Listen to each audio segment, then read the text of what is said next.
Bom dia a todos. Eu sou o Gustavo Pinheiro, eu coordeno o portfólio de Economia de Baixo Carbono aqui no Instituto Clima e Sociedade, ou melhor, lá no Instituto Clima e Sociedade. Hoje nós vamos ter aqui no mini curso de mudança do clima o Guilherme Teixeira. O Guilherme vai falar, né, justamente da interface entre a mudança do clima e a alocação, né, das finanças, ou seja, uma questão muito relevante para a implementação do Acordo de Paris e dos compromissos de descarbonização da economia global. Antes de passar a palavra para o Guilherme, eu gostaria apenas de colocar algumas questões.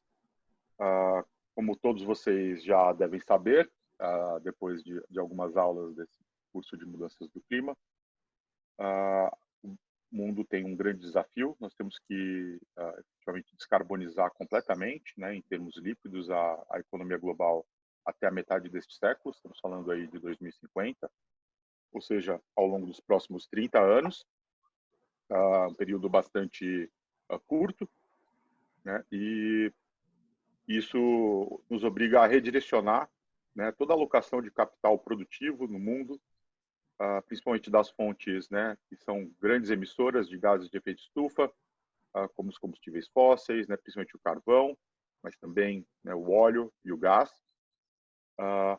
para fontes renováveis, né. Então a gente está falando de solar, de eólica e até mesmo, né, ainda que controverso, de nuclear. Temos também que reduzir as emissões de gases de efeito estufa geradas não só com consumo de energia, né, como indústria, transportes, residências, mas também as emissões que são originadas no caso do Brasil, né, que é a maior parte das emissões, de conversão, né, de florestas. Um terço das emissões brasileiras advém do desmatamento ilegal na Amazônia, que sequer gera, né, produto em termos de riqueza, né, não gera PIB, porque é uma atividade legal. E temos também outros desafios, no caso do Brasil, né, mais um terço das nossas emissões também vem da agropecuária, grande parte disso da ruminação, né, do gado, dos bovinos, né, que comem o capim, e esse capim passa por um processo de fermentação, né, entérica, antes dele ser digerido. E nessa fermentação, principalmente quando você tem pastagens degradadas, ela gera muito gás metano, que é um gás com um alto potencial de aquecimento. Então, eu vou apresentar. O Guilherme, ele trabalha há 6 anos na conexão entre os temas de finanças e sustentabilidade. Ele é gerente de finanças sustentáveis na Citaui, Finanças do Bem, aconselhando instituições financeiras, empresas e governos no Brasil e América Latina a mobilizar mais capital para impacto socioambiental positivo. O Guilherme foi eleito um dos 10 melhores analistas socioambientais para investidores em 2017 pela Independent Research on Responsible Investment, e ele é autor da série de estudos Caminhos da Responsabilidade Socioambiental número IDS.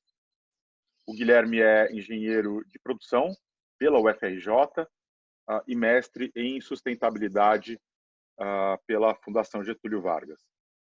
Aí, finalmente, antes de eu passar a palavra para o Guilherme, eu queria só né, colocar algumas questões relativas ao procedimento, né, no webinar. Questões podem ser colocadas aqui pelo chat, eu vou estar fazendo a moderação. E então o Guilherme ele vai começar com, né, uma breve apresentação, e depois dessa apresentação a gente encaminha as questões que vocês podem encaminhar pelo chat, Se quiserem me endereçar diretamente alguma questão ao longo do chat, a gente pode, da apresentação, a gente pode também, né, conversar por ali. Então, eu passo a palavra para o Guilherme.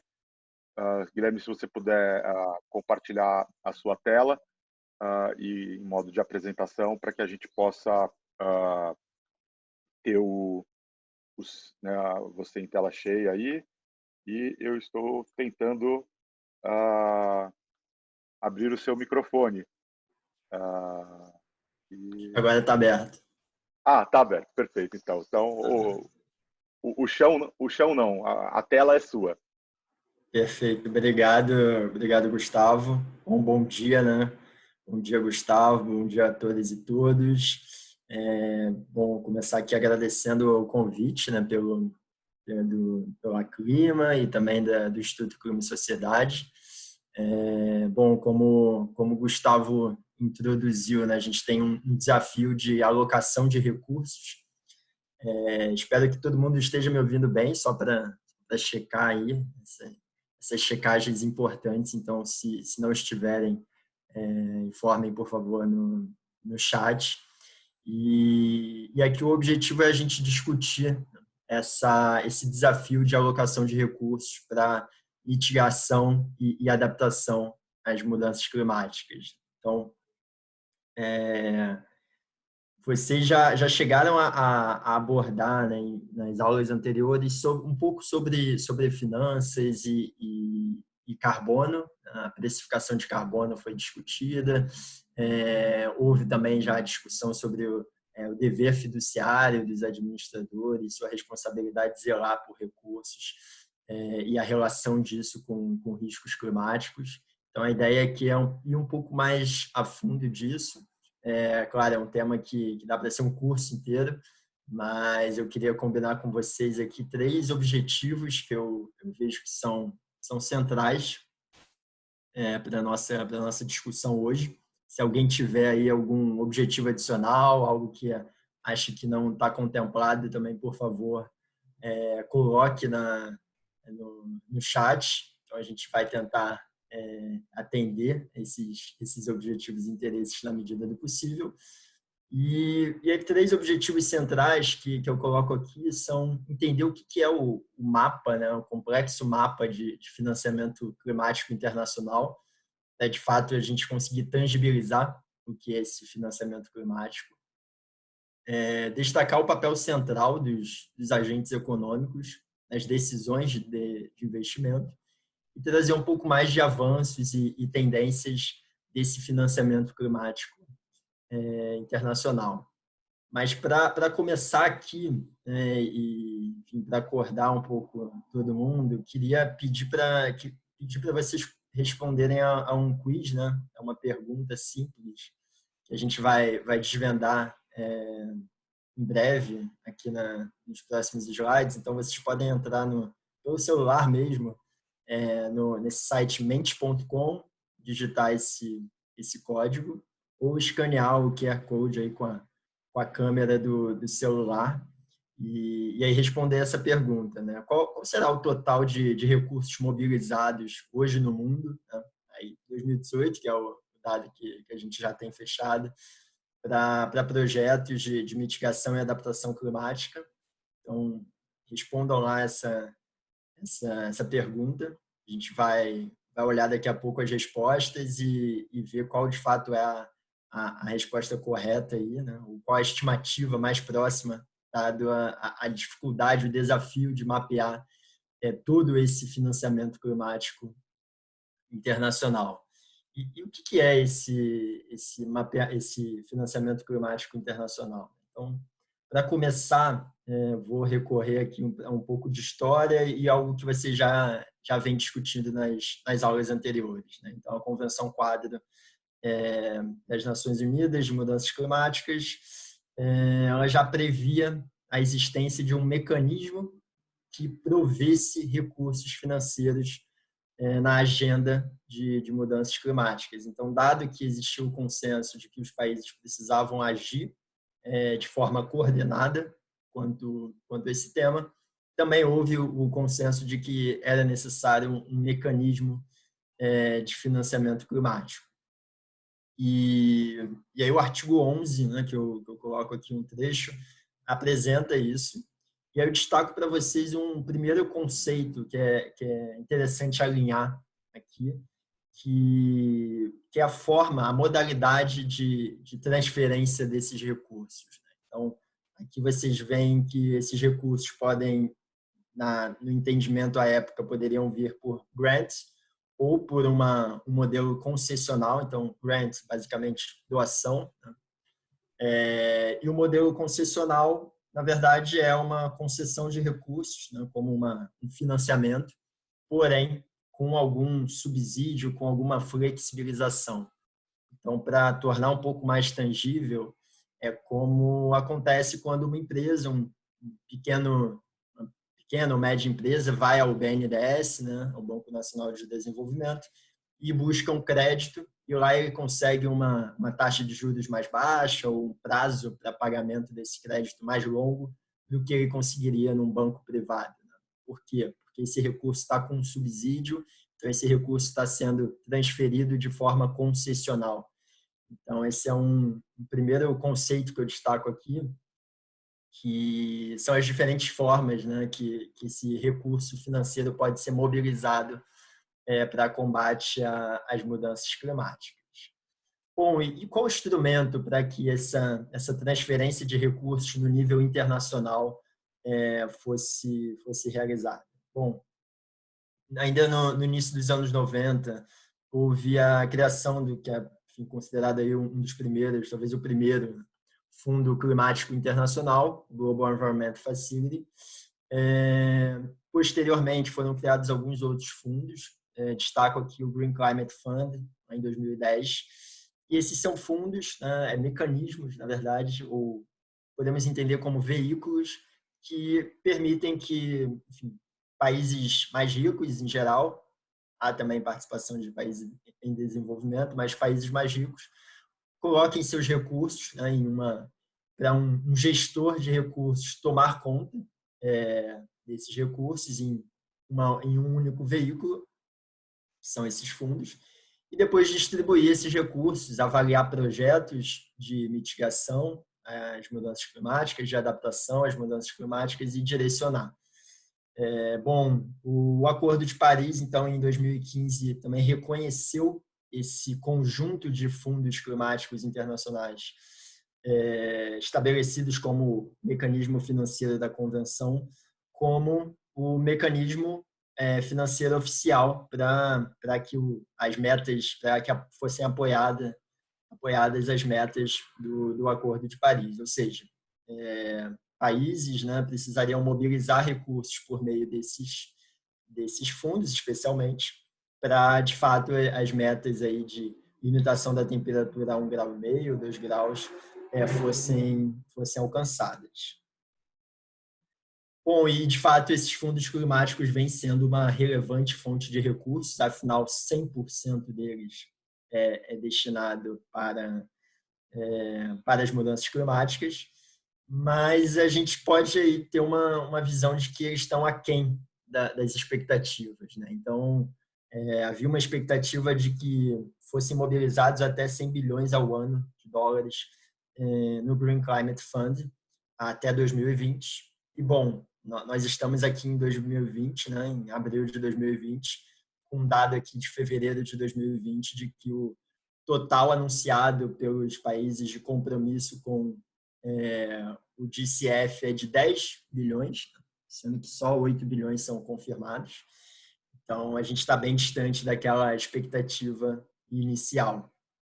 E talvez isso ajude aí a responder, né, um pouco do quiz, né, dessa pergunta. Então, quanto será, dado que o GCF está com ali 10 bilhões comprometidos, né, quanto será que em 2018, considerando que existem outras fontes de recursos, quanto será que houve de mobilização? Então, talvez uma dica aí para a gente ir respondendo a essa pergunta. Mas, bom, vamos olhar esse mapa, esse primeiro objetivo que eu comentei, do mapa de financiamento climático internacional. Ele vai bem além, né, dos fundos climáticos internacionais isso é uma ótima notícia. E ele segue aí uma lógica, né, de diversos provedores de recursos financeiros, que nós vemos aqui à esquerda desse gráfico, e diversos destinos desse dinheiro que nós vemos aqui caminhando para a direita do gráfico. Então, só para posicionar e facilitar a visualização desse mapa, desse diagrama aí feito pela Climate Policy Initiative, que faz um mapeamento anual dos fluxos financeiros para mitigação e adaptação climática, cada linha dessa representa, na verdade, um volume de recursos, né? Uma transferência de recursos. Quanto mais grossa ela é, mais recursos estão sendo mobilizados. Então, a gente vê cores aí, bem colorido, quais são os fornecedores desses recursos. Então, vão desde governos, passam por instituições financeiras de desenvolvimento, passam por instituições financeiras comerciais, né, os bancos, gestores de recursos, e até, enfim, empresas e investidores individuais que, enfim, fazem sua alocação de recursos em projetos nesse tipo. Se a gente caminha para a direita, a gente vê modalidades desse recurso. Então, desde o grant, lá no alto da nossa tela, até equity, participação acionária, instrumentos de dívida. Então, enfim, existe uma modalidade, um conjunto de modalidades bem diversas. Então, esses dinheiros podem ir gratuitamente, como uma doação, praticamente, ou podem vir aí com um custo. Esse custo pode ser alto, né? Pode ter um investidor que deseja o seu retorno financeiro após fazer esse investimento. Bom, e aí se a gente olhar com um pouco mais de atenção nesse mapa, a gente vê que os principais financiadores climáticos em volume, né, de recursos hoje são as instituições financeiras de desenvolvimento, aqui em azul. E essas instituições, elas podem ser tanto multilaterais, ou seja, instituições que contam com recursos de diversos países e destinam esses recursos para diversos países. Então, Banco Mundial, por exemplo, o Banco Interamericano de Desenvolvimento. Temos instituições financeiras bilaterais com recursos de um único país e que destinam recursos para diversos países. Então, a gente tem FMO, a gente tem KfW, que é o banco alemão. A gente tem instituições financeiras de desenvolvimento nacionais e acrescentando também algumas locais, né, com um recorte regional. Então, obviamente, BNDES é uma das maiores do mundo. Temos BDMG, o Banco de Desenvolvimento de Minas Gerais, Desenvolve SP, o Banco do Nordeste. Então, a gente tem bancos, instituições financeiras nacionais e locais. Então, esse é um outro comentário válido aí também para a gente, um outro ponto de ação válido para a gente, um outro conceito, desculpa, válido para a gente considerar. Travou aqui um pouquinho a tela, mas agora a gente recuperou aqui. Bom, e aí a gente pode olhar do lado direito, né, desse nosso mapa de financiamento climático. Então, para onde está indo esse recurso? Ele pode estar indo para mitigação, tá, ou para adaptação. Então, mitigação, como vocês já devem ter visto, enfim, redução, combate às emissões de gases de efeito estufa. Então, para cada dólar, né, mobilizado, espera-se que algumas emissões sejam evitadas e, assim, o aquecimento seja menor. Então, a gente está falando de geração de energia limpa, acesso à energia limpa, transporte de baixo carbono, conservação e recuperação de florestas, eficiência energética de maneira geral. E, do outro lado, a gente está falando de adaptação, ou seja, dado que as mudanças climáticas cada vez mais estão se materializando, né, os efeitos das mudanças, os sistemas, a sociedade, a economia precisa se adaptar a isso. Então, lidar com eventos climáticos extremos, lidar com o aumento gradual da temperatura, a mobilidade de pessoas que, enfim, vai ocorrer devido à inabilitabilidade de determinadas regiões e uma infraestrutura que precisa ser resistente a isso tudo. Então, é uma balança, vocês veem que essa balança hoje pende muito mais para a mitigação, ou seja, há muito mais recursos destinados à mitigação, mas a adaptação é um destino de recurso que está cada vez mais claro aí nesse mapa de financiamento climático internacional, principalmente porque os efeitos climáticos já estão se materializando em maior intensidade, né, e maior frequência. Então, vamos aproveitar para olhar agora um pouco das respostas, né, que a gente teve aqui ao nosso quiz.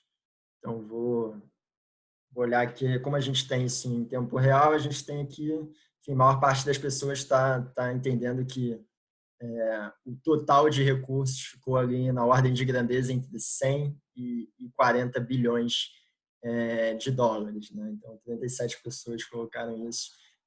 O pessoal está sendo mais cético ali, mais de 1 trilhão de dólares não foi a resposta da maioria. Bom, então vamos olhar, né? O que de fato é esse volume mobilizado atualmente? Bom, os recursos vêm aumentando ano a ano, porém, de fato, quem respondeu ali entre 400 e 700 bilhões de dólares está correto. Então, em 2018, a estimativa da Climate Policy Initiative foi de cerca de 500 bilhões de dólares.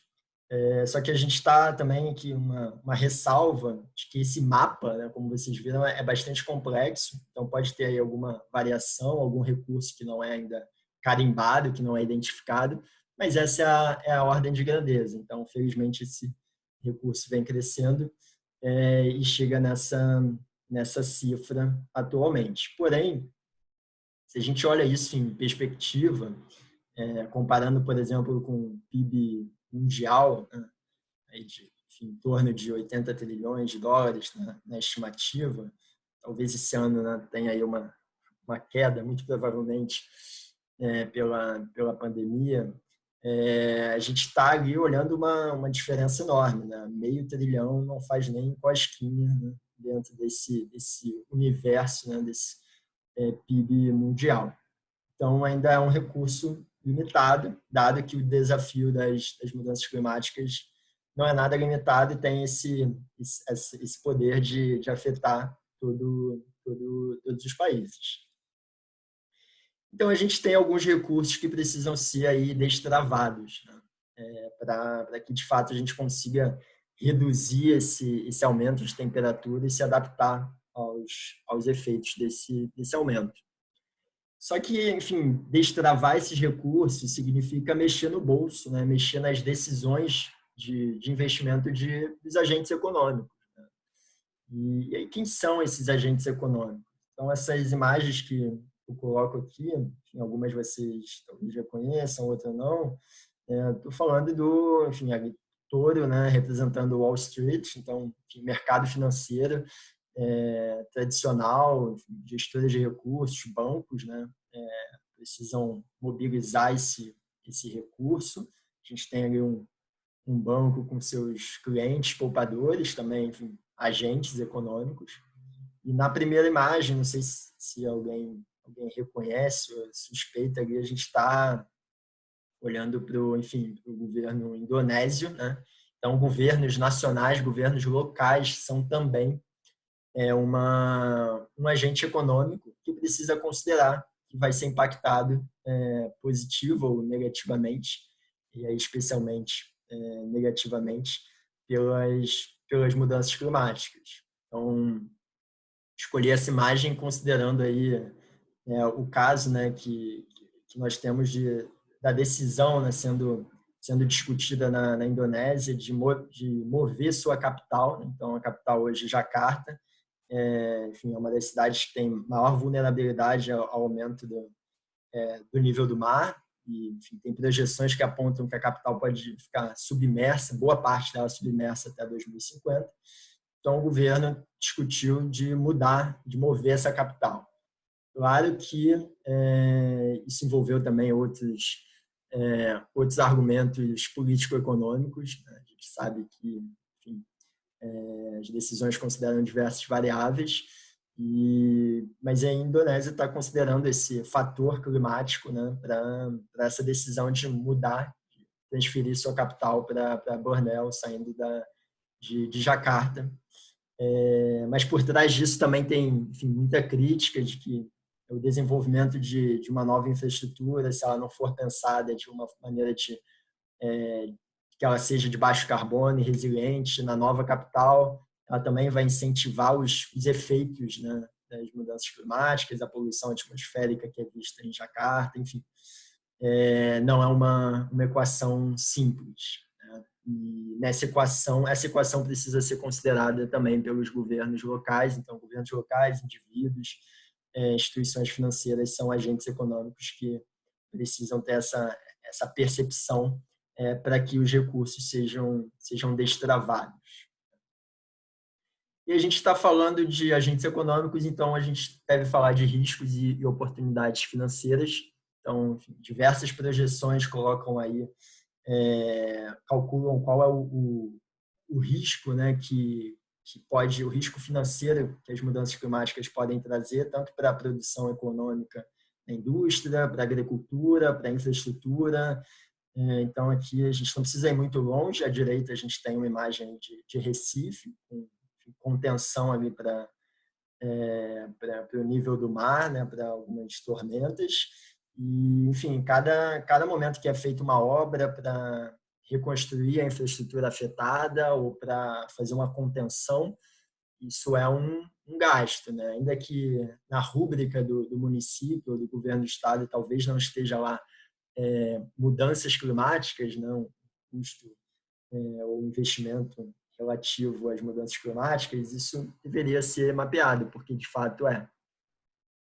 E a gente pode olhar para a oportunidade também, para a outra face dessa moeda, e pode parecer oportunista, né, falar que as mudanças climáticas são uma oportunidade, dado que é um desafio e é uma crise, um potencial detonador de uma crise, né, global, mas ela pode ser olhada como oportunidade do ponto de vista de quem aloca recursos. Então, dado que as cidades, né, vão precisar de uma infraestrutura resiliente, de baixo carbono, recursos precisam ser mobilizados. Então, quem já investe nesses recursos, governo federal, grandes investidores institucionais, eles precisam olhar isso como uma oportunidade. Então, do lado da mitigação das mudanças climáticas, como nós sabemos que, enfim, o consumo de energia ele existe e a matriz energética, como mencionou o Gustavo, precisa mudar, ou mesmo aqui no Brasil o uso da terra precisa mudar. Então, modalidades de agricultura de baixo carbono, integração lavoura, pecuária, floresta precisam ser incentivadas. Para que elas sejam de fato concretizadas, elas precisam de recursos. Então, alguém pode mobilizar esses recursos e ganhar, né, um bônus, juros, ganhar com a valorização desses ativos, desses projetos. Então, também pode ser olhado como uma oportunidade.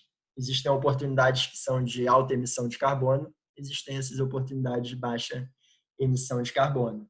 O objetivo aqui para que a gente consiga ter essa transferência de recursos é que as oportunidades de baixo carbono e resilientes sejam mais atrativas que as de alto carbono. Mas, para a gente olhar, né, essa dualidade entre riscos e oportunidades, a gente está falando de um aumento gradual de temperatura. Então, isso exige uma adaptação também desses agentes econômicos na seu racional de tomada de decisão. E eu gosto muito de fazer um paralelo com uma fábula que talvez vocês conheçam, né? Bem conhecida, a fábula do sapo que é colocado na panela.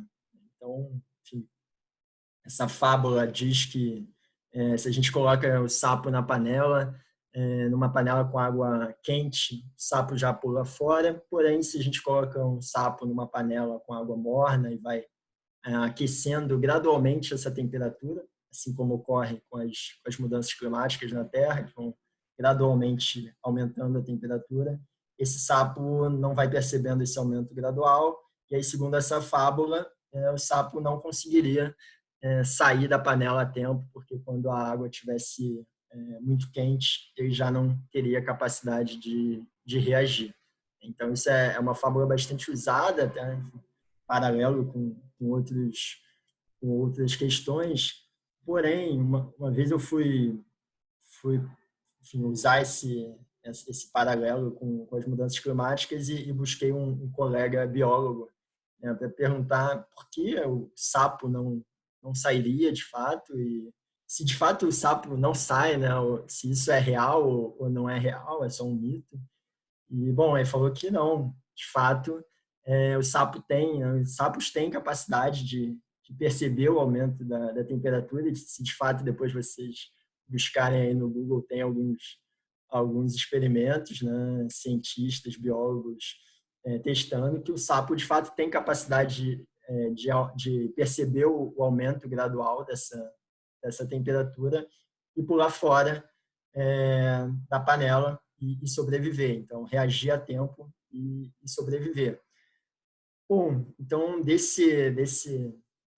dessa fábula, né, e dessa contraposição que a ciência traz, acho que tem duas mensagens que são relevantes para a discussão dos agentes econômicos nas mudanças climáticas. O primeiro é que nós precisamos considerar as evidências científicas, né? Então, assim como a biologia conta que, enfim, há sapos que têm essa capacidade, de fato, de perceber o aumento gradual da temperatura e sair, ao contrário do que diz a fábula, as mudanças climáticas também têm, enfim, evidências científicas extensas de impactos financeiros dessas mudanças sobre a economia. Então, os tomadores de decisão econômica precisam considerar essas evidências, precisam fazer algo baseado em evidências e fatos. E o segundo é que os agentes econômicos, assim como, enfim, esse sapo, eles têm a capacidade de perceber a tempo as mudanças climáticas e reagir, tomar decisões, e perceber os riscos e oportunidades, e com isso ter a ciência de que, enfim, a percepção de que considerá-los é importante para a sua sustentabilidade financeira. Então, quando a gente fala dessa percepção, né, dos agentes econômicos, a gente está falando de um lado sobre riscos, de outro lado sobre oportunidades, como eu comentei antes. E esses riscos e oportunidades podem se desdobrar lá nos documentos, né, que materializam como está a saúde financeira de uma empresa, né? Então, a demonstração de resultado, onde tem lá as despesas, receitas, o fluxo de caixa periódico da companhia, o balanço patrimonial, né, seus ativos, seus passivos. Então, quando a gente fala, por exemplo, de precificação de carbono, que foi um tema que vocês discutiram já em aulas anteriores, a gente está falando de um risco de transição, ou seja, é a economia, a sociedade, de maneira geral, buscando se adaptar a uma realidade das mudanças climáticas. Então, governos reagindo a isso, né, mercados reagindo, precificando o carbono. O que isso vai significar para uma empresa que tem alta emissão de carbono? Vai representar um potencial risco ali no futuro, caso esse preço do carbono seja instituído, caso de mercados que ainda não existam, ou aumente, né? Esse preço de carbono pode aumentar. Isso vai trazer um impacto financeiro, vai ser uma despesa adicional para a empresa. Então, nesse diagrama, nesse gráfico, a gente consegue ver essa transferência do risco de transição das mudanças climáticas até o resultado de uma empresa, até o resultado financeiro de uma empresa.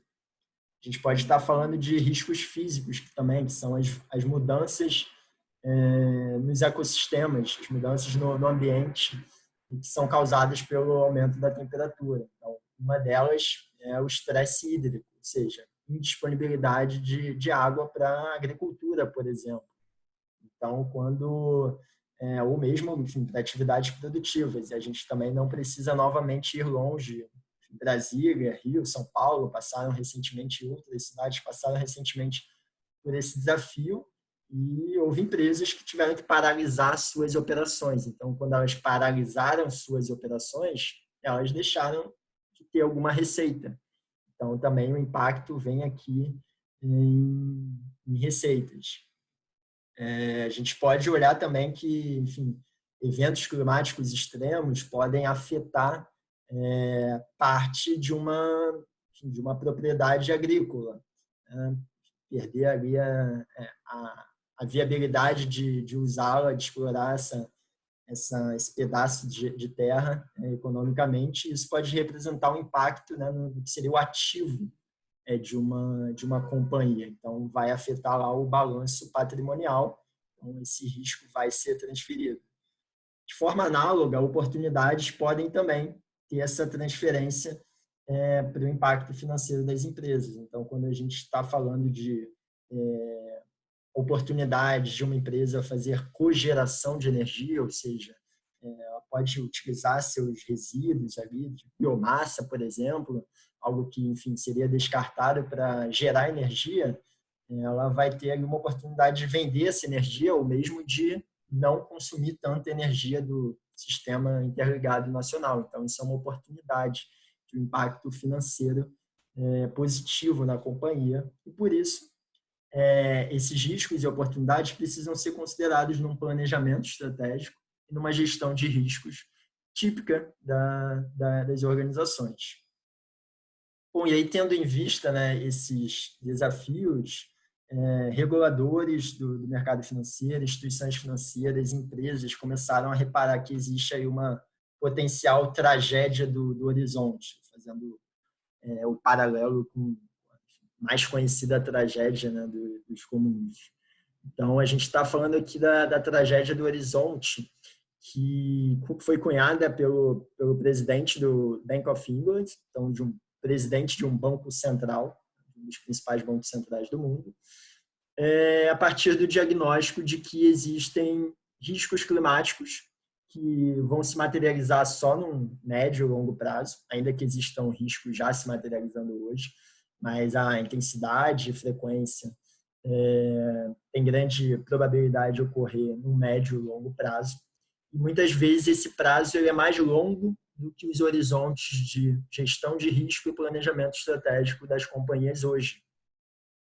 Então, enfim, é como se fosse um motorista numa estrada nublada, que existe um desafio lá na frente, só que esse desafio, esse obstáculo está oculto, né?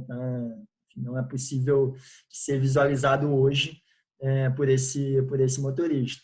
Acontece que quando esse motorista vai avançando, pode ser tarde demais para ele olhar ele desviar de um obstáculo que se revela só lá na frente.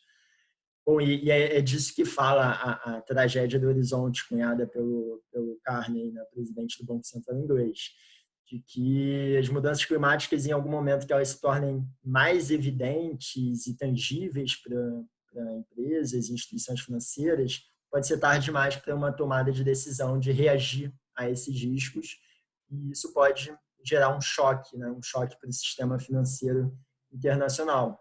E choque para o sistema financeiro internacional, para a economia, é algo que, enfim, também não está distante da gente. A gente pode olhar aí, infelizmente, essa crise oriunda da Covid, que de fato é um choque para o sistema financeiro internacional. Bom, foi com esse contexto que surgiu a TCFD, que vocês já ouviram falar um pouquinho, e eu vou contar um pouco mais, né, aqui. E ela surgiu, na verdade, a partir do Financial Stability Board, ou seja, um órgão que é ligado ao G20, que tem o mandato, tem a responsabilidade de cuidar da estabilidade do sistema financeiro internacional. E, em 2015, organizou uma força-tarefa com o objetivo de diminuir essa neblina, né? Essa neblina para enfim, os tomadores de decisões de investimento. Então, o objetivo era aumentar a transparência, aumentar o entendimento de como as mudanças climáticas se traduzem em impactos financeiros para empresas e para instituições financeiras, governos de maneira geral. Então, foi criada essa força-tarefa, que é a Task Force on Climate-Related Financial Disclosure, que gerou recomendações para que aumentasse essa transparência e esse entendimento do mercado sobre os riscos e oportunidades financeiras e de como esses riscos e oportunidades financeiras vêm sendo geridos e respondidos pelas empresas. Então, são 4 dimensões que, na verdade, são dimensões de uma organização corporativa, uma estrutura organizacional corporativa. A gente está falando de governança, ou seja, de como a alta liderança, de como áreas de risco, áreas de sustentabilidade, áreas responsáveis por consumo de energia, desenvolvimento de novos negócios, como essas áreas consideram riscos e oportunidades climáticas. Então, a TCFD recomenda que exista uma governança em torno do tema. Também recomendou que houvesse uma estratégia específica para lidar com os impactos financeiros das mudanças climáticas. Ou seja, será que quando uma companhia faz a sua estratégia trianual, ela está considerando potenciais riscos das mudanças climáticas? Ela está considerando que pode haver um preço de carbono daqui a 2 anos? Ou ela está considerando que enchentes vão ocorrer com maior frequência? Qual o impacto financeiro disso? Como ela pode responder a isso? Na gestão de riscos também, será que existem processos específicos para identificar esse risco climático e para lidar, avaliar ele e responder a esse risco climático? Será que ele está incorporado a outros riscos? Então, enfim, qualquer média, grande empresa tem aí um sistema integrado de gestão de riscos que olha para a regulação, que olha para efeitos físicos, que olha para fornecedores. Será que o olhar para as mudanças climáticas está sendo considerado? Então, a TCFD recomenda que sim, que esteja integrado a esse sistema de gestão de riscos. Bom, e por fim, o que a gente não consegue medir, a gente também não consegue perceber se está bem ou mal, né? Então, existe uma recomendação sobre métricas e metas, né? Então, o quanto eu estou emitindo de gases de efeito estufa? Isso pode ser uma métrica relevante para as empresas. Mas, além disso, né, o quanto eu tenho de receita de produtos alinhados a uma economia de baixo carbono, que podem ser preferidos por determinados mercados mais exigentes, por exemplo. Eu tenho metas com relação a isso. Quando a gente fala de instituições financeiras, a emissão de gás de efeito estufa das atividades das instituições financeiras não é a métrica mais relevante, né? Talvez a métrica mais relevante seja as emissões das empresas nas quais essas instituições financeiras investem. Então, no caso das instituições financeiras, a recomendação da TCFD é que essas emissões financiadas, né, sejam a métrica e também o objeto de meta aqui. Então, são recomendações de uma estrutura organizacional que considere mudanças climáticas e também de transparência. Então, o objetivo inicial é que haja um reporte ao longo aí dos próximos anos, já que isso é um desafio grande. Mas para que haja um reporte, para que haja uma transparência, primeiro é necessário a existência dos processos nas companhias. Então, por isso, tem uma trajetória aí recomendada pela TCFD desde 2017, quando houve o lançamento dessas recomendações, para que empresas e instituições financeiras se adaptem. Bom, a TCFD tem hoje mais de 2.000 apoiadores formais e o objetivo é esse, né? Quanto maior transparência sobre os riscos e oportunidades financeiras, melhores vão ser feitas as decisões de investimento. Bom, e além da TCFD, tem outras iniciativas que o setor privado vem desenvolvendo, em alguns casos com interlocução junto à ONU, enfim, organismos das Nações Unidas e governos e reguladores também. Então, enfim, tem o caso da BlackRock, que nas aulas anteriores já foi comentada, a carta do CEO da BlackRock, que recomenda não só incorporar riscos e oportunidades climáticas na decisão de investimento, mas colocar as mudanças climáticas como uma estratégia central, como ponto central da estratégia de investimentos, de alocação de recursos. A gente tem iniciativas como o Montreal Pledge, do Principles for Responsible Investment, também é uma iniciativa liderada junto às Nações Unidas, e reúne aí gestores de recursos e proprietários de recursos comprometidos, no caso desse Montreal Pledge, com reportar, né, qual é a pegada de carbono dos seus investimentos, né, qual é a emissão, as emissões de gás de efeito estufa dos seus investimentos, trazer um pouco mais de transparência com relação a quanto dos recursos estão destinados a alto carbono e baixo carbono.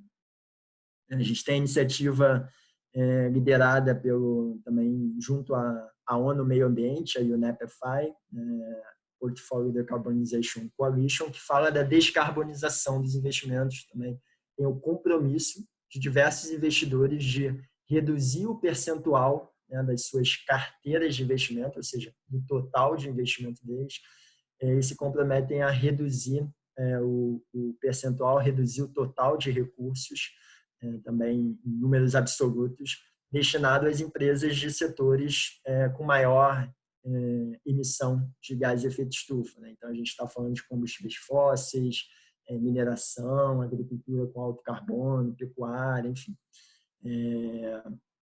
E a gente tem iniciativas também de engajamento, né? Que existe um outro conceito importante, que os investidores eles podem tanto desinvestir, mas eles podem engajar empresas para que elas tenham melhores práticas, para que elas reduzam as emissões. Então, o dinheiro aqui tem algum poder de influência, né? E ele pode ser um poder dessa influência positiva da transição à economia de baixo carbono. Então, investidores podem engajar-se junto às empresas, e é isso que é feito na Climate Action, com as 100 empresas que têm maior, enfim, pegada de carbono, para incentivá-las a aumentar a transparência sobre qual é de fato sua pegada de carbono e adotar iniciativas de redução dessas emissões. Bom, mas esses recursos que estão saindo, né, de alguns investimentos precisam ser destinados a outros. Afinal, o investidor não vai querer deixar de buscar oportunidades de investimento. Então, isso pode ser feito por instrumentos financeiros já existentes. Um caso emblemático são os títulos de dívida, aqui explicando de maneira bem genérica para quem não está familiarizado, né?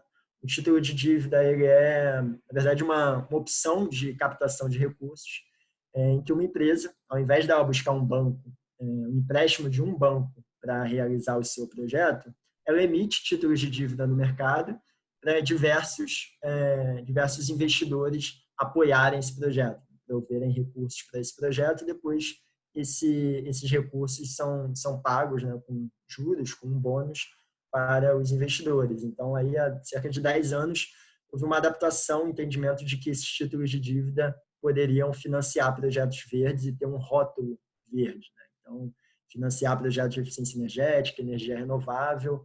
Então, existem hoje investidores que preferem dívida verde, em green bonds.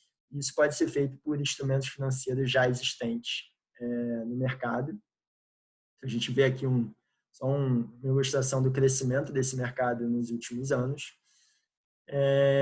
Então, a gente está olhando que, enfim, existe uma maior atenção também de retorno financeiro, ao retorno financeiro que ativos resilientes e de baixo carbono podem trazer. Então, isso é uma oportunidade de negócio, né? E assim, quanto mais recursos a gente mobiliza para esses ativos, mais barato fica uma produção, uma atividade econômica de baixo carbono. E, por outro lado, uma preocupação com a exposição dos ativos a riscos climáticos, né? Então, isso que acontece, por exemplo, com stranded assets, né? Que são ativos encalhados. Então, a gente pode olhar essa lógica, né, de ativos encalhados na indústria de petróleo, por exemplo. Então, quando a gente tem a instituição de um preço de carbono e altas exigências ambientais para uma exploração de petróleo, isso aumenta o seu custo. Aumentando seu custo, diminui-se sua viabilidade econômica. Com isso, algumas reservas acabam ficando encalhadas, porque não vale a pena economicamente explorar. Isso gera um desinteresse de alguns investidores. E esse desinteresse de alguns investidores também vai significar um maior custo para que essas empresas captem recursos, então aumenta o custo da exploração. Então, aqui é um exemplo só de como como isso funciona na prática, né, numa decisão uma avaliação de decisão de investimento. Bom, e será que essa transparência, essa transição, na verdade, ela tem um pouco de greenwashing? Qual o risco disso, né? Será que tem transparência sobre isso? Então, além das iniciativas voluntárias, enfim, internacionais, nós temos sim algumas iniciativas de recomendação ou exigência de reguladores. Então, tanto na União Europeia, Reino Unido, França, a gente vê aí bancos centrais, reguladores do sistema financeiro exigindo de investidores a transparência sobre como eles estão considerando riscos e oportunidades climáticas e quanto de recursos eles estão mobilizando para a economia verde. E também, enfim, países em desenvolvimento, Malásia, a gente vê isso, aqui na América Latina a gente vê o Chile, enfim, diversas economias ainda o movimento inicial, como vocês podem ver, mas sim buscando uma padronização das informações financeiras relacionadas às mudanças climáticas, então reduzindo aquela neblina que a gente comentou sobre os impactos reais das mudanças climáticas. Bom, e no Brasil, né, como será que isso está sendo tratado? Então, a gente tem algumas iniciativas de regulação, o Banco Central tem resoluções relativas a risco socioambiental, então exige que todas as instituições financeiras que tenham sua política de responsabilidade socioambiental incorporem riscos socioambientais à sua gestão de riscos. Essas instituições são especialistas em risco, então é importante que os riscos socioambientais sejam considerados ali. Não há nada ainda específico sobre clima, mas sim dentro de um contexto de regulação socioambiental. O projeto PMR, liderado no Brasil pelo Ministério da Economia, para a precificação de carbono, que vocês já trataram desse tema. Especificamente com relação à TCFD, né, a Federação Brasileira de Bancos desenvolve um trabalho de como o sistema bancário no Brasil pode implementar aquelas recomendações que a gente discutiu, e para isso é necessário desenvolver ferramentas como essa régua de sensibilidade, desenvolver treinamentos, desenvolver expertise junto aos bancos, já que isso é algo novo, sim, para todo o sistema financeiro, para governos, para o sistema produtivo. Ainda pensando em engajamento voluntário e aí agora com foco, né, em desenvolvimento de produtos financeiros verdes para essa transição, a gente tem a iniciativa do Laboratório de Inovação Financeira, que reúne investidores, reguladores. Tem uma iniciativa aí liderada pelo Instituto Clima e Sociedade, né, com a Citaui, de engajamento de gestores e proprietários de recursos a investidores pelo clima, né, para que eles, de fato, consigam investir pelo clima, modificar seus portfólios e aumentar a destinação de recursos para a economia de baixo carbono. Bom, e já que a gente falou muito de agentes econômicos e do papel de cada agente econômico, para finalizar, eu deixo aqui uma pequena reflexão, não vou entrar muito porque seria uma nova aula, mas e nós, né? E nós, como indivíduos, pessoas físicas, né? Cada um de nós temos alguns bolsos. Onde será que esse nosso dinheiro está alocado? Será que é numa economia de baixo carbono? Será que é uma economia que tem altos riscos climáticos? Então, deixa aí essa reflexão. Algumas, enfim, fontes adicionais de consulta que vocês podem se aprofundar para conhecer um pouco mais. E é isso. Bom, obrigado. Agora a gente vai para as perguntas, para a discussão.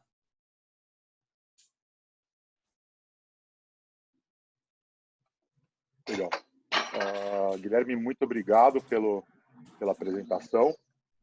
Nós temos muitas perguntas, algumas, inclusive, que eu enderecei aqui pelo chat durante a questão, mas nós temos ainda 13 questões. Eu vou tentar agrupá-las e sintetizar um pouco para facilitar.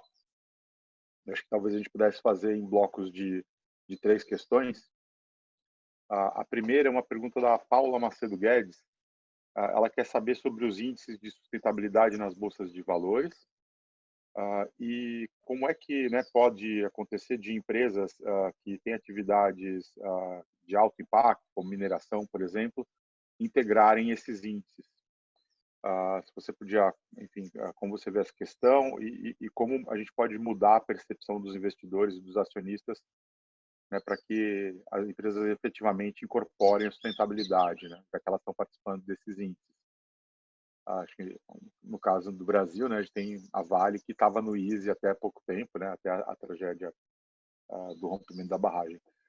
Uma outra questão bem interessante que eu acho que a gente pode pôr nesse mesmo bloco é a questão da Lívia Rossi. Ela questiona sobre impostos, né, na verdade tributos de carbono, e a possibilidade de você ter a regulação de tributos de carbono na fronteira, né? Ou seja, se um país implementar e o outro não implementar, se isso poderia se tornar aí uma barreira, no caso tarifária, né? A gente poderia levar isso para, inclusive para, né, países que se sentirem prejudicados poderiam levar para a Organização Mundial de Comércio, né? Buscando aí a solução para isso. Também coloca a questão, né, da União Europeia, que lançou aí o seu pacote, né, de estímulos verdes e está avançando bastante nesse tema. É um continente que a gente sabe que utiliza muito, né, barreiras tanto tarifárias quanto não tarifárias para proteger, né, a sua agricultura e outros setores. O Brasil tem, né, o Mercosul tem uma negociação aí, que agora entra na fase de ratificação pelos países, então se pudesse também comentar um pouco isso. E o Rafael Ferreira Costa, só para a gente fechar esse primeiro bloco, ele questiona qual o mecanismo internacional mais utilizado pelas instituições financeiras para evitarem, né, responsabilização ou solidariedade, né, em casos de desastres ambientais, em que eles são financiadores né, dos negócios causadores do desastre, e se isso está, né, relacionado à regulação de cada país, né, ou se há possibilidade de colocação disso também em ambientes internacionais. Acho que também se relaciona com a segunda questão. A gente fecha o primeiro bloco. Perfeito, legal. Bom, respondendo aí a primeira pergunta, né, com foco maior na primeira pergunta de índices de sustentabilidade, de fato, eles nos ajudam a separar, né, algumas empresas, destacar aquelas que têm uma performance sustentável melhor, porém, de fato, existem essas controvérsias, né? E aí eu responderia isso pensando em 2 pontos. Né? Primeiro, uma questão um pouco mais operacional e de método. Existe um conjunto grande de critérios, né, dentro de critérios ASG, ambientais, sociais e de governança. Mudança climática é um desses critérios, né, mas a gente fala também de, enfim, governança, transparência, outras questões ambientais. E o que acontece é que, tipicamente, empresas de grande porte que estão bem expostas a riscos socioambientais, né, e que, enfim, conseguiram ter aí até hoje uma boa performance econômica, elas veem muita materialidade nesses temas, então destinam muitos recursos para uma boa gestão dessas questões. Então, em muitos casos, essas empresas que estariam em setores controversos, elas conseguem fazer uma boa gestão de riscos, boas políticas, enfim, boa alocação de recursos, e acabam integrando esses índices. Bom, a gente sabe que ainda assim existem incidentes que mostram que essa gestão não é perfeita. E aí as metodologias, né, de avaliação dessas empresas podem ter suas diferenças. Então, a gente olha para bolsas pelo mundo e a gente vê diferentes fatores de avaliação. Então, um deles é olhar políticas, o outro é olhar a gestão, de fato, mas também são olhados muitos indicadores e controvérsias, né? Esse termo, né? Ocorrências que mostram que uma gestão não é tão boa. Então, em alguns casos, algumas empresas não se tornam elegíveis em determinados índices e em outros sim. Porém, acho que, enfim, essa questão metodológica de que existem vários critérios, ela precisa ser considerada. Agora, tem uma segunda forma de olhar para essa pergunta, que é pensar no modelo econômico, algo mais amplo. Qual o modelo de consumo também da sociedade, né? A gente, com certeza, aqui está olhando para diversos produtos, cada um de nós olhando para diversos produtos que contaram com materiais que vêm da atividade de mineração, por exemplo, né? Então, essas empresas ainda são necessárias e vão ser necessárias por um bom tempo para a economia. Então, elas ainda precisam receber recursos. A gente pode, claro, encarecer o recurso para aquelas que têm uma gestão pior e facilitar o acesso em recursos para aquelas que têm métodos de produção menos destrutivos, né? O que contribuam menos para intensificar as mudanças climáticas. E o interessante aqui, conectando com um dos conceitos que a gente trouxe, é o de engajamento. Então, esses investidores podem engajar-se, né? Investidores, mercado de ações, podem se engajar com essas companhias, né, para que elas façam uma transição para a economia de baixo carbono, já que não dá para a gente paralisar a atividade de mineração amanhã. Então, isso é uma outra forma de olhar, né? Qual o nosso modelo econômico, não só de produção, mas de consumo. Então, se a gente repensa esse modelo de consumo, isso é algo mais amplo, a gente consegue aí sim avançar um pouco mais, né, em excluir determinados setores ou tipos de atividade. Bom, e aí caminhando para a pergunta de regulação, né, um pouco da precificação de carbono e tributos, de fato existe esse risco, né, de diferentes países adotarem diferentes políticas. Isso, inclusive, está muito relacionado a um conceito que é o de vazamento de carbono. Então, assim como a gente viu aí no movimento de globalização, né, muitas empresas passando suas cadeias de produção terceirizadas, quarteirizadas, que eram de países centrais para países emergentes, com a regulação mais fraca, também existe esse risco para a questão climática, né? Então, é possível que exista aí uma saída, algumas empresas fugindo dessa tributação, colocando suas atividades em outros locais. E aí, caminhando até para a terceira pergunta, mas ainda nessa segunda, essas questões podem ser também, né, de fato, levadas como, enfim, para discussões de comércio internacional, como uma barreira tarifária. Então, a gente viu isso, né, recentemente, na discussão ambiental com o Mercosul e União Europeia, e é algo relativamente novo, essa incorporação nas discussões de comércio internacional, e quem vai sair na frente é quem já está fazendo testes, exercícios, colocando preços de carbono, fazendo suas companhias, sua produção econômica se adaptar. Enfim, os países, as jurisdições que não têm essas práticas estão ficando para trás, porque não estão dando esse sinal de que a economia precisa se adaptar, a sua economia nacional precisa se adaptar, e aí vão ficar totalmente vulneráveis, né, ou dependentes da negociação internacional, da diplomacia, e isso pode ser, enfim, ainda que tenha seu papel, tem suas limitações também. E aí, com relação a mecanismos internacionais, não sei se entendi tão claramente a pergunta, né, e a responsabilização de instituições financeiras. De fato, essas instituições financeiras podem ser responsabilizadas, né, pelo seu impacto. Então, em anos 90, a gente viu, anos 80 e 90, Banco Mundial, como eu trouxe aí dos bancos multilaterais sendo muito questionado sobre o impacto social e ambiental de seus projetos.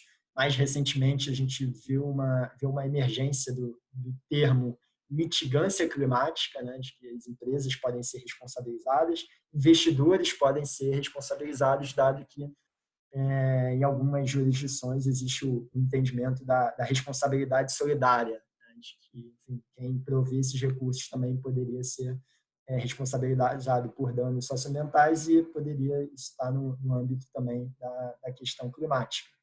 E aí, para mitigar esses riscos, na verdade, é necessária uma gestão interna de riscos, né? E o acesso a recursos verdes, né? Então, instituições financeiras instituições financeiras locais podem acessar recursos do Green Climate Fund, por exemplo. Aqui no Brasil, a Caixa já é credenciada para acessar esses recursos. essas instituições financeiras podem acessar outros recursos, outros fundos climáticos, podem acessar, podem emitir títulos verdes. Eu comentei dos títulos verdes, então essas instituições financeiras também podem mobilizar, captar esses recursos para destiná-los à produção de baixo carbono e assim elas conseguem mitigar, né, esses riscos de responsabilização.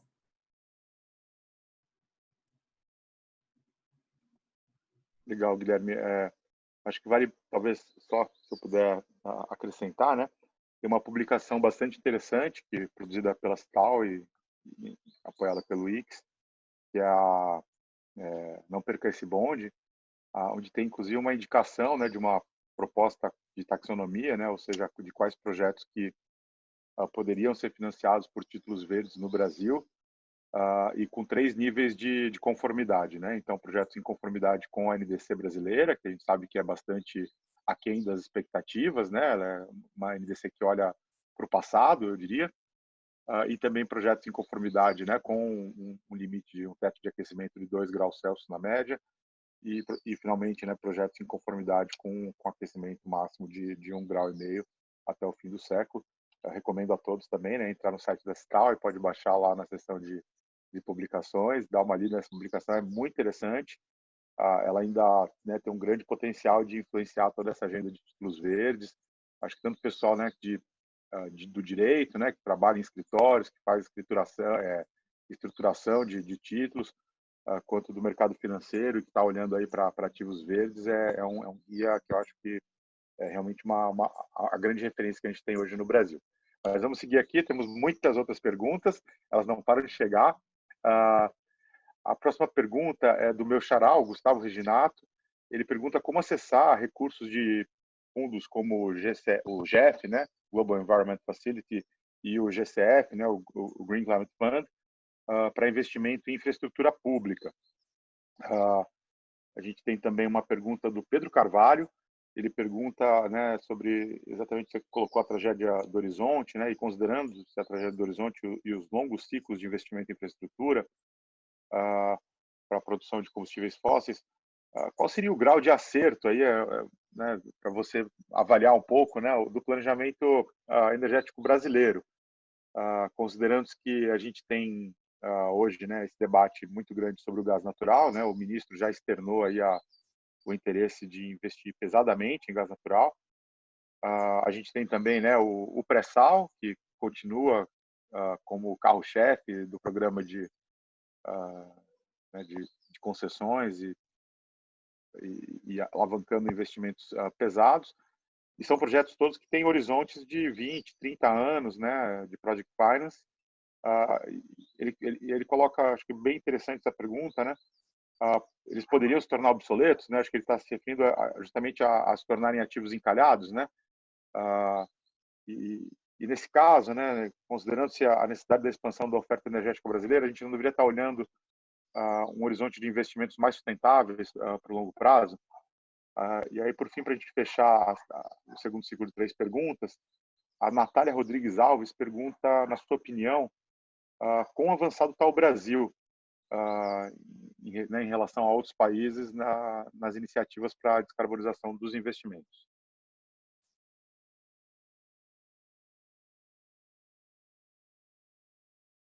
Legal. Bom, com relação ao acesso, né, ao GEF e ao GCF, esse acesso ele é intermediado por instituições financeiras locais, né, em alguns casos, outras organizações que tenham capacidade também de gerir esses recursos, que atuam com gestão de recursos filantrópicos.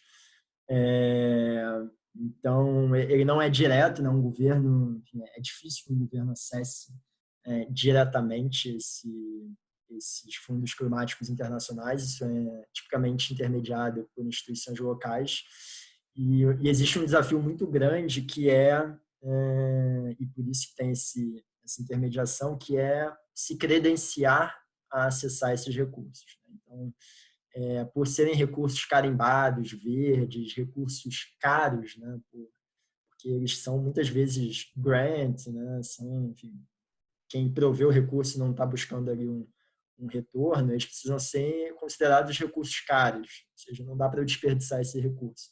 Então, isso gera uma diligência, né, uma preocupação muito grande dos fundos sobre como esses recursos vão ser utilizados. É necessário fazer uma transparência do impacto desses recursos. Então, avaliar esse impacto também é caro, é algo difícil, não é algo simples. E isso dificulta o acesso de governos. Mas, como eu disse, existem, enfim, aqui no Brasil tem a Caixa, tem o Funbio, que são credenciados. A gente tem instituições, isso com relação ao DCF, com relação ao GEF, a gente já teve outras instituições. O BNDES está num processo também de credenciamento junto ao DCF, e aí ele tem capacidade operacional de distribuir esses recursos no Brasil, inclusive para governos. Então, é importante, de fato, que o governo se preparem para isso, tenham projetos para isso, tenham capacidade de gerir esses recursos. A gente sabe que tem instituições aí que trabalham nisso, com enfim, C40 de cidades, aqui no Brasil, América Latina e CLEI, né? Então, é uma agenda que, de fato, precisa ser fomentada, principalmente em um momento que os governos locais e regionais assumem um protagonismo, algo que a gente viu nos Estados Unidos há um tempo e, mais recentemente, no Brasil, assumindo um protagonismo nessa agenda climática. Com relação aí às duas últimas perguntas de planejamento energético brasileiro e quão bem posicionado ou mal bem posicionado está o Brasil, de fato, existem alguns estudos de que as reservas de pré-sal, parte delas pode ficar encalhada, então a gente talvez esteja fazendo aí contas que precisam ter um desconto por esses ativos encalhados devido às mudanças climáticas. O gás aí é uma alternativa energética menos poluente que outros combustíveis fósseis, mas ainda assim ele pode afetar uma transição a uma matriz mais limpa, de fato, né? Ele ainda é um combustível fóssil. Então, o Brasil tem aí uma característica de uma matriz energética, elétrica, principalmente limpa, e isso posiciona, e aí caminhando para a terceira pergunta, isso posiciona bem o Brasil no mundo, mas o Brasil tem aí, como o Gustavo comentou lá no início, um desafio bem particular, que são as emissões pelo uso da terra, pela agricultura e pecuária, e é um desafio diferente de mudar a matriz energética, né? Como a gente vê que vários países estão avançando nisso. Então, eu colocaria aí esse ponto. Tem pontos positivos, a gente tem, enfim, bastante floresta também para capturar carbono, porém tem o desafio do uso da terra, a gente tem uma matriz elétrica enfim, bem diferente de outros. Enfim, a gente tem materiais, insumos para se posicionar bem. Mesmo a agricultura, a pecuária, que muitas vezes é bastante criticada, tem aí alguma tradição de agricultura de baixo carbono, e isso é uma oportunidade do Brasil até valorizar seus produtos, sua produção, uma agenda internacional, aí conectando com a pergunta anterior, de que, enfim, o comércio internacional cada vez mais considere esses fatores. Legal, Guilherme. Bom, acho que ainda temos tempo para mais um último round de perguntas. Então, tem uma pergunta bastante interessante também, da Carolina Correa Moro. Ela pergunta se, considerando-se o panorama de fundos, diferentes formas de financiamento climático que você apresentou, qual que você acredita que pode ser o papel de fundos climáticos nacionais e também estaduais e municipais criados pelo poder público, né? A gente tem o Fundo Clima, né, que foi criado pelo governo federal, sob gestão do Ministério do Meio Ambiente, infelizmente fora de operação nesse momento. Temos também o Fundo Amazônia, também, né, fundo nacional, gerenciado pelo BNDES, e que também está paralisado desde o ano passado, infelizmente. E tem a possibilidade de entes subnacionais, né? E aí ela acrescenta ainda se você acredita que seria interessante né, a criação de fundos, né, de mecanismos financeiros aí públicos especificamente climáticos, ou se você acredita que a gente poderia utilizar os mecanismos muitas vezes já existentes até em municípios e estados de fundos que são com caráter ambiental, não necessariamente, né, com recorte tão circunscrito aí à questão climática. A Olivia Einbinder, oi Olivia, tudo bem com você? Ela pergunta se Peraí, desculpa que esse Zoom ele nos trai as coisas. Às vezes a tela começa a correr sozinha. É muita Uma pergunta. pergunta. É, então, sempre que tem uma nova pergunta, ele empurra. Como os programas de relato, né, como o programa de relato do CDP, os índices de sustentabilidade, como o EASY na Bovespa, na B3, né, o Dow Jones Sustainability Index. Eu vou acrescentar a pergunta também, o novo índice que começou a fazer a marcação a mercado agora em 1º de abril, e não é uma piada, né, não é uma mentira, que é o CDPBR, Climate Resilience Index, né, o índice de resiliência climática. Ela pergunta como eles estão sendo considerados pelo mercado, né? Então, eles são de fato utilizados como benchmark para orientar, né, investimento das empresas, né, dos gestores que criam produtos aí com esses produtos de benchmark. E a Paula Bernasconi, Paula pergunta também quais as vantagens dos títulos verdes em relação a crédito convencional do setor financeiro, né, como bancos ou mesmo ao crédito subsidiado, né, de programas oficiais, né, tipo BNDES, que tem FCO, FNO, né, os fundos constitucionais e outras fontes aí. Então, a gente fecha mais um bloquinho. Qual é essa última pergunta? Desculpa, tem uma travada aqui. Quais as vantagens de utilizar títulos verdes em relação a crédito convencional de bancos ou crédito subsidiado, como o BNDES, FNO, FCO e outros fundos setoriais específicos? Legal. Bom, com relação aos fundos já existentes, de fato, né, a gente tinha aí da Amazônia, tem Fundo Nacional do Meio Ambiente, Fundo Clima, que são mecanismos muito bons, né, porque tem um recurso carimbado para projetos de mitigação e adaptação climática, já tem a definição de quais são os projetos elegíveis, enfim, Fundo Amazônia e Nacional do Meio Ambiente também vão para outros temas ambientais. Isso facilita a identificação de onde está indo esse recurso, avaliar a efetividade do recurso, se faz mais sentido alocar isso em tornar a pecuária mais intensiva ou proteger, enfim, determinadas áreas. Esse tipo então, de carimbo, né, de especificidade dos recursos é muito importante, de fato. Perder isso é desafiador, e aí eu retomo aquela questão da miopia, né? Então, talvez decisões de curto prazo não estejam considerando que esses fundos trazem no futuro, né, uma vantagem competitiva estratégica para o Brasil e para os estados econômica, né, em termos econômicos. Tem um desafio que esses fundos, enfim, boa parte são com recursos de doação, né, grants. Existe uma possibilidade também que eu vejo muito interessante de misturar, né, de um blended finance, que é um conceito mais recente, aí de misturar recursos que são filantrópicos com recursos que não sejam filantrópicos, que são de investimento de impacto com algum retorno, ainda que um pequeno retorno financeiro. Então, isso pode ser uma oportunidade para aumentar o tamanho desses fundos e talvez para driblar esse argumento errôneo de que, enfim, esses recursos não são priorizáveis nesse momento. Enfim, usar os novos, usar os atuais é ótimo, é bom porque no final são poucos recursos, né? Como a gente viu, a gente ainda está com poucos recursos e acho que faz sentido usar fundos ambientais, né? Fundos constitucionais que tenham essa destinação para projetos ambientais de maneira geral, porque projetos de baixo carbono e resilientes estão muito alinhados, né, a projetos verdes que consideram outras questões, como preservação das florestas, de recursos hídricos, serviços ecossistêmicos e por aí vai.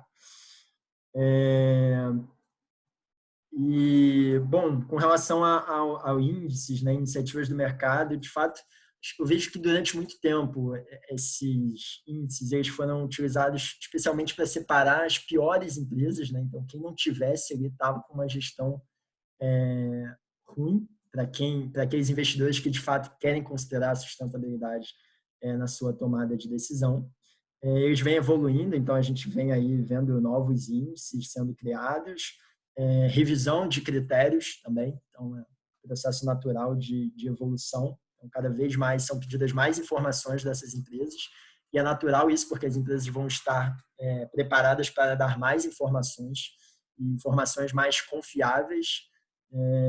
Então, questionários de CDP sendo revisados, considerando a TCFD. A gente, enfim, tem questionários não só de mudanças climáticas, mas sobre gestão de água, florestas das empresas, e isso fornece, né, um conjunto, talvez não o consolidado das respostas, mas cada informação que é fornecida pelas empresas para esses questionários, ela fornece elementos para que uma instituição financeira, um investidor, possa pensar, ok, então, quanto essa empresa está aí sendo mais eficiente energeticamente nos últimos anos? Será que isso está melhorando? Será que essa empresa tem essa gestão de riscos financeiros? Ela quantifica isso?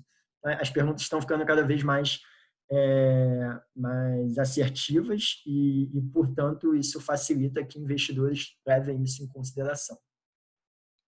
Bom, e por fim, aí a comparação, né, entre acesso a títulos verdes e outros fundos, né, foram mencionados alguns fundos constitucionais.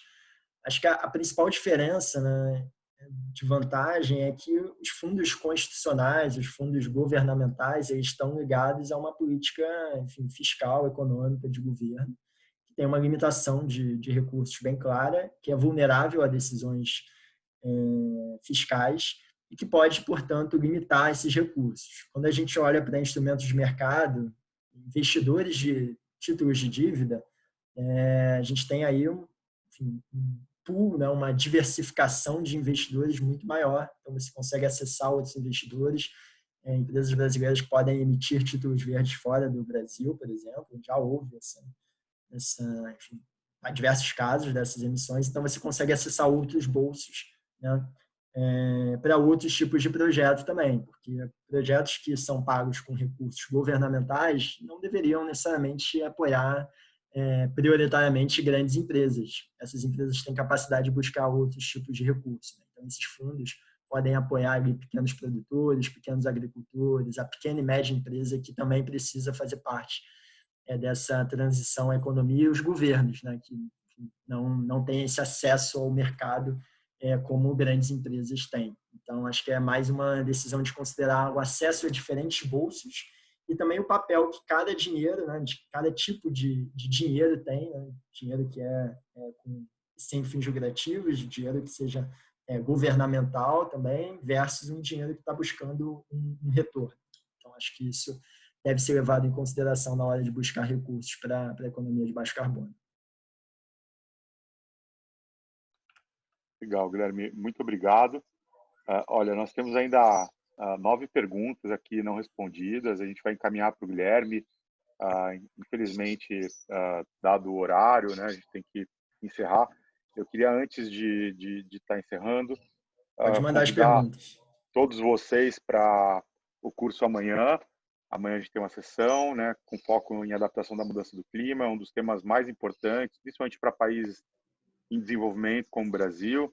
Para quem não sabe, o Brasil é o único, né, país da América Latina, está entre os 10 mais vulneráveis do mundo. As nossas cidades são muito vulneráveis, todos sabemos disso, né? A cada verão que vem e nos inunda, e também a cada inverno que vem e nos obriga a racionar água nas cidades, né? Cada ano é uma cidade diferente, às vezes em múltiplas cidades no mesmo ano. A gente já é muito vulnerável, isso só vai se aprofundar com a mudança do clima. E a gente vai contar aqui com a Nathalie Unterstel, que é uma das maiores especialistas no tema no Brasil, desenvolveu projetos em diversos países, coordenou o Centro de Mudança do Clima do Amazonas, produziu um dos mais ambiciosos já feitos no Brasil sobre adaptação, Brasil 2040, no âmbito da Presidência da República. Acho que vai ser bastante interessante, convido todos a acompanhar essa aula amanhã também. Agradeço novamente ao Guilherme por esse excelente troca aqui, né? Acho que foi muito rico. A gente vê pela qualidade também das perguntas que a qualidade da apresentação foi muito boa, e a gente te encaminha depois o restante das perguntas para a gente poder estar endereçando. E agradecer, né, a todos os participantes do curso, né? A gente teve mais de 210 pessoas online hoje. A gente fica muito feliz de ver tanto interesse, né, nessa agenda. E agradecer também, né, o Caio e a Caroline aí pela iniciativa de organizar esse curso.